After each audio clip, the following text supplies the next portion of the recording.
ligadas à nossa legislação, começa a criançar dentro das suas trabalhos.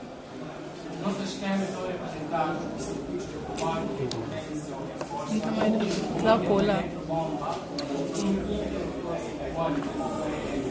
para o controle.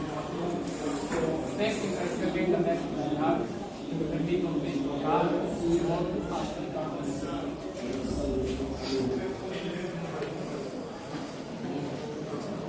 Portanto, como se pode observar no circuito de comando, estão representados dispositivos de comando que compõem o nosso computador, tais como o nosso disjuntor termomagnético, o nosso relé térmico, a nossa eletroboia ou interruptor flutuante e o nosso contator. Portanto, essa é a nossa fonte de alimentação, composta por uma tensão de 220 volts entre a fase e a outra.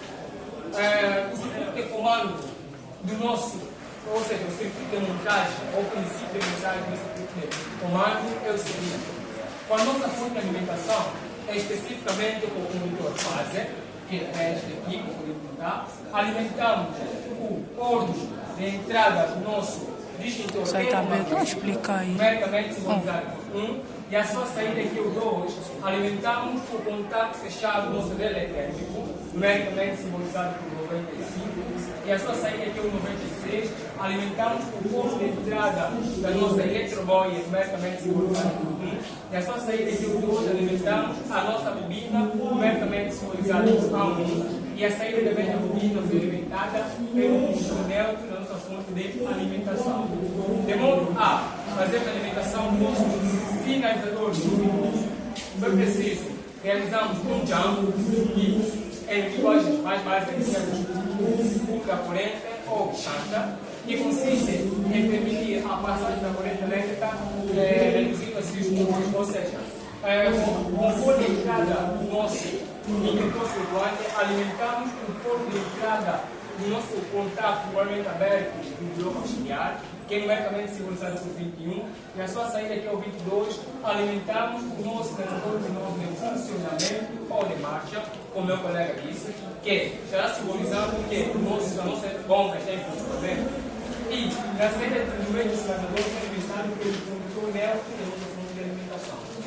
E ainda fez-se um outro jump da corrente, do polo de entrada do nosso contato igualmente aberto ao polo de entrada do contato igualmente fechado, numericamente simbolizado por 23, e a sua saída aqui é o 24, alimentamos o nosso vazador luminoso, e a saída do médico foi alimentada pelo condutor neutro da nossa alimentação. De modo a, fazendo a alimentação do nosso vazador luminoso de defeito, tornamos a adesão modo jump da corrente, do polo de entrada do nosso contato igualmente fechado ao polo de entrada do contato igualmente aberto, nosso relé térmico, numericamente simbolizada por 97, e a sua saída aqui, o 98, alimentamos o nosso sinalizador luminoso de defeito, cuja saída foi alimentada pelo condutor neutro da nossa fonte de alimentação. Portanto, de modo a fazer a alimentação do nosso circuito de potência, portanto,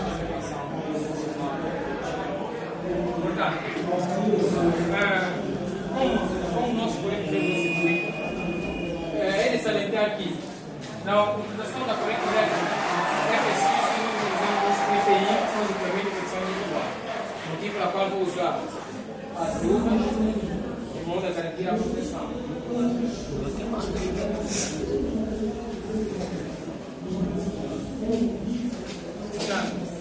Vou primeiro certificar-me já passando a corrente elétrica de proteção.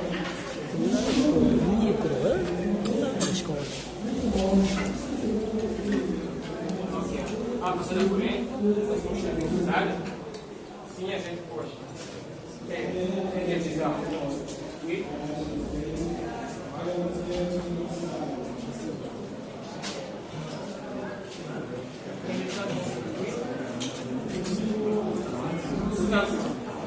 Acionamos os nossos disjuntores termomagnéticos, vamos observar que automaticamente a nossa eletrobomba entra em funcionamento, fazendo assim transporte de água do nosso poço artesiano até ao nosso reservatório, e o transforma no nosso funcionamento em funcionamento, sinalizando que a água do nosso reservatório alcançou um nível inferior e a nossa eletrobomba entrou em funcionamento.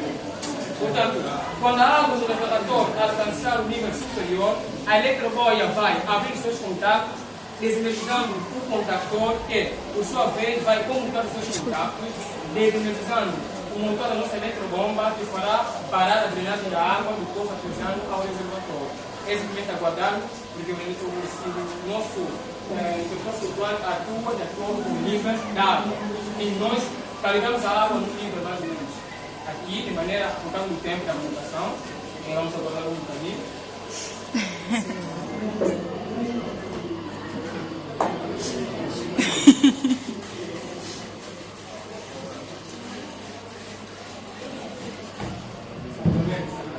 Vamos desculpar, por causa do momento que eu fui falando, eu esqueci que a água não poderia ultrapassar o nível do chupador, e vai ser necessário nós realizarmos isso agora.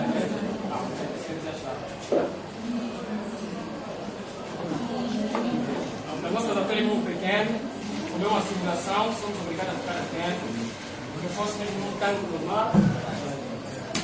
Ok, automaticamente a bolha vai desenergizar o contactor que desenergizou assim a nossa eletrobomba. E o sensor luminoso de funcionamento de repouso ou stop entra em funcionamento, indicando assim que a água do reservatório alcançou o nível máximo e a nossa eletrobomba ficou em repouso ou entrou em repouso. E por outra também sinaliza que o nosso circuito continua energizando. Dessa vez que no nosso circuito utilizamos o nosso relé térmico de maneira a proteger o nosso motor contra sobreaquecimento. Infelizmente, o nosso circuito foi bem dimensionado, motivo pela qual não há um defeito qualquer no circuito. Mas eu vou simular como é a atuação do relé térmico nos seus casos normais, não é? Portanto, vou abrir a válvula de maneira a fazer uma simulação da utilização do consumo da água no nosso reservatório. Imaginemos que lá em casa eu estou a consumir a água, né? A água está sendo consumida.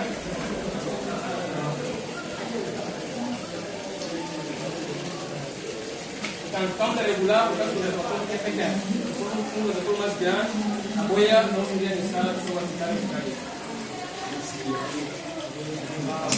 Automaticamente, ele vai ligar a bomba porque a água atingiu ou alcançou o nível inferior.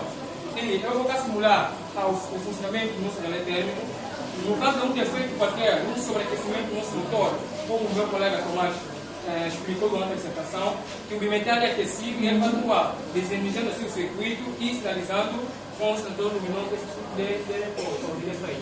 Portanto, eu vou simular um defeito qualquer e em condições normais esse sensor já funciona, porque quando o relé térmico é acionado, ele abre seus contatos, comum os contatos, abrindo os contatos normalmente abertos e fechando, ou seja, abrindo os contatos normalmente fechados e fechando os contatos normalmente abertos.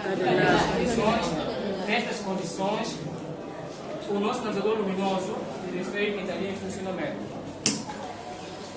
Uau! 20. É 20. De tudo eu vou pegar. Mas isso que já é tombar. Estão entendendo? Estão entendendo depois. É tombar.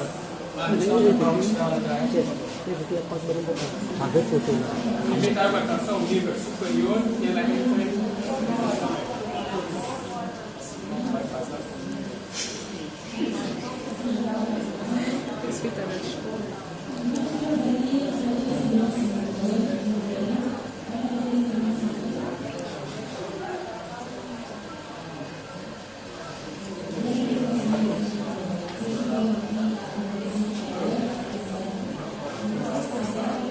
notar um pouco aí a diferença por causa da regulação cá, no que até ali, o reservatório aqui é pequeno, e a regulação da